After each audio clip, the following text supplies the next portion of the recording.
Envoyer les produits chez Amazon, beaucoup de personnes trouvent ça très compliqué, très chronophage. Comment ça se passe au niveau de la création d'expédition lorsque tu veux envoyer tes propres produits chez Amazon? Donc ça, c'est une petite vidéo mini-vlog où je vais te montrer quelques petites astuces, comment je m'y prends aussi. Donc là, j'ai préparé, tu vois, des cartons où j'ai reconditionné des produits pour rebrander, remarketer mon offre, pour trouver quelque chose de différenciant par rapport à ce qui existe déjà sur le marché. Donc c'est une petite intro dans mon garage. Tu n'as pas l'habitude de ces petites intros, donc t'inquiète pas, je vais te montrer tout de A à Z, la création d'expédition, comment je m'y prends pour les cartons, comment je sors les étiquettes. Si tu restes jusqu'à la fin, tu verras une petite réflexion sur comment je vois le business Amazon en 2025. Assieds-toi bien, n'hésite pas à liker, à t'abonner pour ne pas rater les prochaines vidéos. Et je te dis à de suite dans la vidéo. Donc là, j'ai reçu un carton. Là, je vais le reconditionner. Donc ça, c'était des... Voilà, ça c'était les produits que je faisais, que je relançais.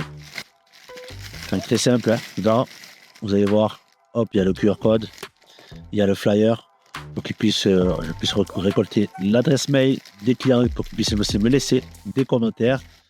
Là, vous voyez l'étiquette FNKI. Donc là, il y a le produit avec un bag en plastique, tout simple, avec mon étiquette. Et je vais refaire des cartons et je vais les renvoyer à Amazon en passant par le partenaire UPS.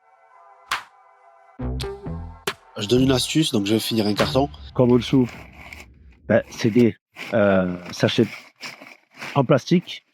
Ça veut dire que quand ils vont ouvrir le carton, ils vont sûrement mettre des coups de cutter pour ouvrir le scotch. Donc ce que je fais, petite astuce, c'est que je mets du papier froissé et je coupe un bout de carton que je mets par-dessus. Et après, je referme, comme ça, au cas où s'ils mettent un coup de cutter pour pouvoir ouvrir le scotch, au moins, mes produits seront protégés. Donc là, j'ai fini de préparer mes cartons. Donc à partir de maintenant, je vais aller sur mon écran pour pouvoir préparer et créer l'expédition pour mettre les étiquettes directement sur les colis. Alors là, on se retrouve sur mon écran et on va créer l'expédition pour envoyer nos produits aux entrepôts d'Amazon. Pour cela, on se rend dans le menu stock, gérer tout le stock. Ensuite, je vais sélectionner les produits vers lesquels je vais envoyer mes produits sur Amazon. Donc là, j'ai deux produits avec un produit avec deux variations. Donc envoyer aux entrepôts d'Amazon. Une fois que je les ai sélectionnés, je viens ici dans sélection, sélectionner une action de groupe. Et là, c'est dans envoyer ou réapprovisionner le stock. D'abord, je vais bien identifier l'adresse depuis lesquelles j'expédie mes colis. Par exemple, si vous expédiez de l'étranger, vous ne pourrez pas utiliser le transport partenaire UPS si vous voulez envoyer votre stock dans les entrepôts en France. Il faut que vous expédiez depuis une adresse en France. Donc là, je vais renseigner le nombre d'unités. Ici, j'ai 60 pièces, donc prêt à être emballé. Ici, 38 pièces de celui-là, prêt à être emballé. Et ici, 79 pièces, prêt à être emballé. Ensuite, emballer les unités individuelles. Là, il a détecté deux groupes d'emballage, donc deux produits différents. Ici, on va commencer par un produit avec les deux variations, donc information d'emballage. Tout s'intègre dans un seul carton ou plusieurs cartons sont nécessaires. Plusieurs cartons sont nécessaires pour celui-là. Et après, soit on passe par le formulaire en ligne, si on n'a pas beaucoup de cartons, ou on peut charger le fichier Excel. Donc, je vais passer par le formulaire en ligne. Vous pouvez saisir les informations sur le contenu du carton pour un maximum de 10 cartons à l'aide de formulaire en ligne. Donc moi, j'ai moins de 10 cartons, donc c'est OK. Pour ce produit-là, j'ai 3 cartons. Ouvrir le formulaire en ligne. Donc on arrive ici, donc là, il y a mes 3 cartons par rapport à ces deux produits. J'ai deux dimensions différentes, un 60-40-40 et un 60-30-30. Là, il nous dit les dimensions du carton peuvent être appliquées à plusieurs cartons s'ils partagent les mêmes informations. Donc moi, je ne vais pas me casser la tête. Un de 11 kg, un de 10 kg et un de 8 kg. Lui de 8 kg, c'est celui-là. C'est le 60-30-30, ici. Donc, si ça dépasse 15 kg, il faudra mettre une étiquette colis lourd. Vous pouvez aller jusqu'à 23 kg par carton. Si vous allez ici dans les notes d'Amazon, ici, ils vous disent que le poids de chaque carton ne doit pas dépasser 23 kg. Les cartons pesant plus de 15 kg doivent porter la mention colis lourd. Et après, au niveau des dimensions, ils doivent pas être de plus de 63,5 cm de long. Mais vous pouvez pas dépasser 63,5 cm par face. Donc voilà, j'ai dispatché mes deux variations par rapport au carton. Là, il met confirmer les informations d'emballage. Le volume de carton n'atteint pas le minimum requis, etc. Tant que c'est en jaune et que c'est l'avertissement en jaune et que c'est pas en rouge, on peut ignorer les avertissements et continuer.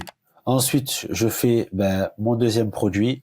Il y a deux cartons. Hop, ouvrir le formulaire en ligne et on fait la même chose. Il y a deux cartons différents et au niveau des dimensions, ça reste les mêmes. C'est pour ça qu'il vaut mieux d'avoir toujours les mêmes dimensions pour être plus facile pour la création d'expédition. Ça, faut le demander au fournisseur. Ensuite, ici, nombre d'unités. Là, j'en ai 20. Et là, j'en ai 40. Un, il fait 8 kg et un, il fait 15 kg. Hop, confirmer les informations d'emballage. Ensuite, date d'expédition, je vais voir pour le 6, parce que le 5, je serai un peu pris. Donc là, livraison de petits colis ou expédition en chargement partiel ou complet. Donc là, c'est des petits colis, donc c'est plusieurs cartons. Donc sélectionner le transporteur. Donc là, je vais passer par le transport UPS. Pourquoi? Parce que ça part de chez moi. Si c'est non partenaire, il faut que en sélectionner un autre. Si vous passez par votre propre logisticien ou votre propre partenaire de transport. Les 5 cartons, ça fait près 52 kilos. Je paye que 31 euros. C'est vraiment pas cher. Ensuite, j'accepte les conditions. Accepter les frais confirmés. Donc voilà, c'est OK. Ce sera l'adresse de destination, ce sera à Comble-la-Ville, donc et à l'autre à Senlis. Donc il y a deux expéditions différentes. Là, il va falloir imprimer les étiquettes à coller sur les cartons. Moi, je choisis impression thermique. Là, je fais imprimer et là, ça va me sortir les étiquettes à coller sur les cartons. Il y a la première étiquette qui est destinée pour Amazon. Lors de la réception chez Amazon, ils vont scanner, ils vont savoir à quel vendeur et quelle expédition ça appartient. Et la deuxième, eh ben, c'est l'étiquette d'UPS, comme elle est passée par l'UPS, l'UPS partenaire. Lorsqu'on va soit faire une ramasse, soit déposer un point relais UPS, UPS va scanner et on n'aura rien à payer par la suite. Comme on a déjà accepté, on va dire le devis sur Amazon, notre seller central, ben ça va être déduit de notre solde Amazon. J'ai 31,16 € qui vont être déduits directement de mon solde par rapport à toutes les ventes que je vais faire. Ensuite, dans aperçu des expéditions, directement, je vais voir mon expédition qui est prêt à être envoyée. Et là, j'aurai le suivi de l'expédition à chaque fois que UPS va scanner ou Amazon va scanner les produits, les cartons. Ben, j'aurai directement le cheminement, si ça a été en co-transport, livré, enregistré, en cours de réception, etc. Et de toute façon, quand vous êtes en cours de réception, vous recevez un mail de la part d'Amazon pour dire que c'est en cours de réception dans les entrepôts d'Amazon. Ici, il y a le suivi de l'expédition. Hop, là, il y a les numéros de suivi des deux expéditions, le contenu. Et là, s'il y a un problème, plus tard, une conciliation, s'il y a une différence entre ce que Amazon a reçu, ce que vous avez, vous mis dans les cartons, ce que vous avez comptabilisé. Là, ce que je vais faire, c'est que je vais me rendre directement sur mon compte UPS. Vous devez créer votre compte directement. Et une fois que c'est créé, vous êtes dans expédition, planifier un enlèvement. Donc ça, c'est si vous voulez que UPS vienne chez vous, faire une ramasse de vos colis. Donc, disposez-vous d'étiquettes UPS pré-imprimées, vous mettez oui. Ici, c'est bien de mettre les numéros de suivi. Ensuite, ben l'adresse d'enlèvement avec le nom, etc. Donc vos coordonnées. Ensuite, colis dans notre enlèvement. Donc là, j'ai 5 cartons. Poids total, j'ai 52 kilos. Ici, UPS standard. Votre enlèvement contient-il des articles pesant plus de 32 kilos? Non. Date d'enlèvement, je vais mettre mardi. Là, il faut choisir l'heure au plus tôt ou l'heure d'enlèvement préférée. Donc là, j'ai mis en fin de journée. Port d'entrée. Là, ici, si vous voulez mettre des instructions spéciales par rapport à votre habitat. Ensuite, confirmation de votre demande d'enlèvement, votre adresse électronique. La suivante, voilà, on vérifie les informations. Demande d'enlèvement terminée. Voilà, ici, il y a la numéro de demande d'enlèvement. On peut cliquer dessus. Donc là, c'est fait. J'ai imprimé les étiquettes, je vais les coller sur les cartons et je vais vous montrer comment ça se passe. Donc, comment j'utilise ça? Donc là, on a les étiquettes. Hein. On a la première étiquette UPS et la deuxième étiquette pour Amazon. Donc, il faut coller les deux sur le carton. Donc, c'est des pochettes plastique adhésives. Vous enlevez derrière le papier pour que vous puissiez le coller. Et après, vous allez à coller sur le carton. Comme ça, quand le livreur viendra récupérer vos colis, ce sera beaucoup plus facile pour le transport. Voilà. Donc, voilà ce que ça donne une fois enlevé. Vous voyez, c'est assez solide. Pour pouvoir les retrouver, en fait, ces pochettes plastique adhésif. Vous allez sur Internet ou sur Amazon, vous tapez pochette plastique adhésif. Et ça vous permettra de gagner beaucoup de temps lors de la préparation de vos commandes. Et pour pouvoir vous repérer quand vous avez pas mal de cartons aussi également, vous regardez ici le kilo, ce que ça contient à l'intérieur, le nombre de pièces. Et après, si ça correspond pareil, quand vous allez imprimer vos étiquettes, ce sera toujours une UPS et une Amazon. Voilà, c'est fini. On a fini la préparation des cartons. Maintenant, on n'attend plus qu'UPS qui vient les récupérer et les envoyer directement chez Amazon. Voilà, on n'a plus rien à faire. Donc là, en fait, ce que j'ai fait, c'est que j'ai préparé une commande à expédier chez Amazon. J'avais des produits que j'ai voulu modifier. Donc, j'en ai profité pour que mon fournisseur m'envoie directement les produits de son usine à chez moi. Et j'ai récupéré aussi une partie de stock que j'avais sur Amazon en FBA pour faire un combo, proposer d'autres offres, on va dire beaucoup plus complètes et différenciantes par rapport au marché. En fait, j'ai réutilisé les mêmes étiquettes que de mon produit. En fait, j'ai pas changé de SKU. Vous voyez ici, là, ça, c'est les codes barres FNSKU que vous devez coller sur chaque produit, sur chaque packaging. Donc moi, ce que je fais à chaque fois, c'est que j'envoie les étiquettes à mon fournisseur et c'est lui qui s'en occupe de les coller sur chaque packaging, sur chaque produit. Ça dépend, il y a des produits où j'ai des packagings personnalisés, où j'inclus directement dans l'impression le code barre du produit. Et là, j'ai plus qu'à envoyer le stock chez Amazon et voir comment comment le marché va prendre. Ce qui fera la différence dans un marché, donc même s'il y a de la concurrence, c'est très bien qu'il y ait de la concurrence, mais c'est votre différenciation et surtout qu'elle se voit en première page. C'est-à-dire sur votre image principale, sur la photo principale, c'est là que ça va être important. Il faut qu'on ressente votre différenciation sur votre image principale, tout simplement. Et aussi, une chose que j'ai oublié de dire, lorsqu'ils vont les scanner, ils vont pouvoir en fait savoir à quel produit ça appartient et à quel produit c'est identifié. Donc ça, c'est très important et il faut qu'un seul code barre. Là, j'en profite pour me lancer dans une petite réflexion. Toi aussi, tu vas te lancer sur Amazon ou pas? Ok, je te laisse.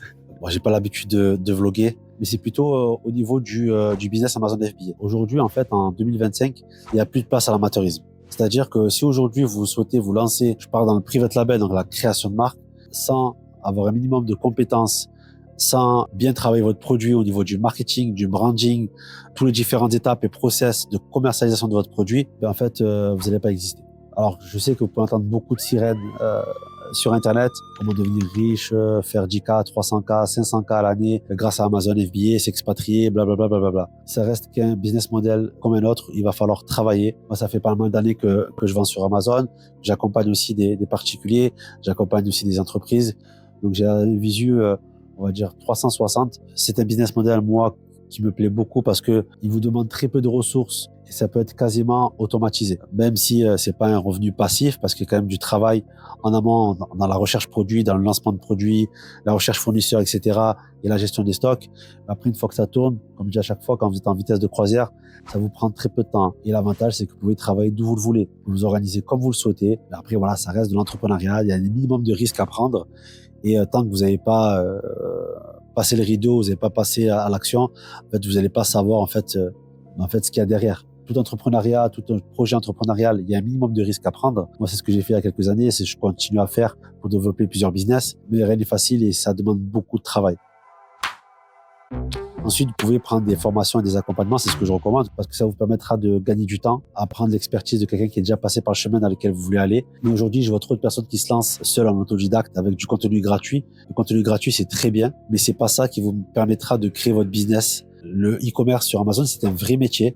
C'est pas juste une compétence. Il y a plusieurs casquettes à avoir. Il faut s'entourer de personnes qui sont compétentes, qui ont de l'expérience, qui vous permettront de gagner du temps tout simplement. Je suis passé par un chemin, je le fais tous les jours. J'ai le feedback de beaucoup de problématiques que rencontrent certains vendeurs parce qu'on voit plusieurs typologies et c'est ce qu'on met à profit en fait dans les accompagnements. Donc vraiment, si vous voulez vous lancer sur Amazon, c'est possible. Il y a des opportunités tous les jours. On doit avoir un œil un peu plus aguerri pour savoir en fait qu'est-ce qui marche, qu'est-ce qui ne marche pas et surtout connaître vos datas de rentabilité. Vous avez des outils comme Helium 10, Jungle Scout, l'explorateur opportunité d'Amazon. Mais c'est des outils qui vous permettront de valider l'idée produit, ce que je dis à chaque fois. Et c'est pas Helium 10 qui va vous trouver le produit, c'est pas Jungle Scout. Des produits, vous en avez de partout. Ces outils-là vont vous restreindre sur le nombre de produits qu'il y a à vendre parce que sur Amazon, il y a plus de 500 millions de produits et d'offres. Il y a des niches qui sortent tous les jours. Et ces outils-là ne peuvent pas vous donner, avec quelques critères, on va dire, sélectionner l'étendue, en fait, des opportunités que vous pouvez avoir sur Amazon. Ce que je recommande, c'est de vous spécialiser sur une catégorie, une sous-niche autour d'une gamme de produits qui vous permettra de mutualiser vos importations, d'étoffer votre store, d'augmenter votre panier moyen, etc. Vendre des produits qui se vendent toute l'année avec un minimum de marge, au moins 20% de marge, avec un ROI, un retour sur investissement, qui se rapproche des minimum 100%. Au minimum 80%, je vais dire. Je préfère vendre des produits qui ont une marge, on va dire même entre 15 et 17, 18%, mais qui ont un ROI assez haut, entre 100, 150, 200, que des produits qui ont 20, 25% de marge, mais qu'avec un ROI assez bas. Le nerf de la guerre dans le e-commerce, notamment sur Amazon, c'est le cash flow, c'est le fonds de roulement, c'est la trésorerie. Donc voilà, soignez votre trésorerie et soyez professionnel dans l'approche de votre commercialisation de produits et tout va rouler. On arrive au terme de cette vidéo, donc si ce format vous a plu, faites-moi part dans les commentaires. Quels sont les types de sujets que vous souhaiteriez que j'aborde? Voilà, si le e-commerce sur Amazon vous intéresse de plus ou de loin, vous avez une formation gratuite qui vous permettra de comprendre en fait les tenants, les aboutissants, les différentes étapes à mettre en place dans ce business-là, épinglé dans la description. N'hésitez pas à liker, à commenter, à vous abonner, à activer la cloche de notification pour ne pas rater les prochaines vidéos. Et je vous souhaite beaucoup de succès dans votre projet. Je t'ai dit de venir. Voilà, un oiseau. Voilà.